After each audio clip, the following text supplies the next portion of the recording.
It had been a long, tiring day at work. It was quiet as I waited alone for the train. It was just a bit after midnight, and so dark that I could only see the square foot around me that the small light illuminated from above. Fortunately, I wasn't stuck waiting long for the train. Eagerly, I ran in the second the doors opened. There were only 2 other men in the compartment, not unusual for this time of night. The place reeked of smoke from the older man huffing on his cigarette. He took another long drag of it and watched me as I came in and took my seat. I sat and looked up at the other man, sitting across from the smoker. He was only about 5 seats away, but his face was hidden by his hood, so I had trouble making out his features. His eyes, though, I could see them clearly. One was normal, but the other was red, where it should have been white. He stared shamelessly back at me with a tight, almost pained expression. I nodded at him, trying to break the tension, but he just continued to stare at me. So I looked out the window, trying to ignore his gaze, but I could still feel his eyes on me. The train lights began to flicker and went out for a moment. "Sorry, folks," said a voice over the static of the PA. "We're gonna get maintenance on that in the morning. We apologize for any inconvenience."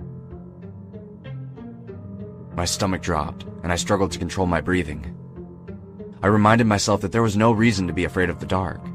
I was a grown man, a tax-paying adult who... Oh, thank God.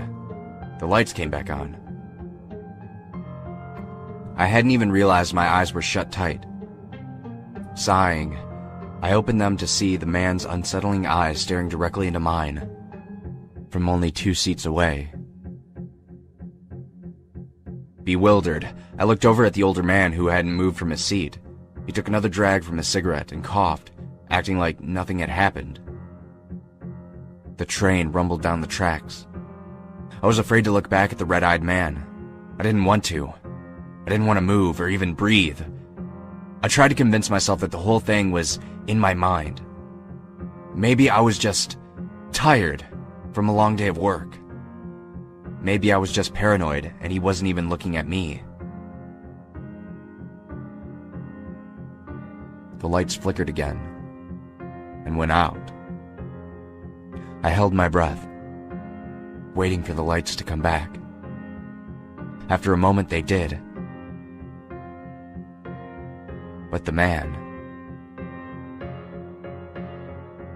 he was in the seat next to mine, his face only a few inches away from me. I leaned back.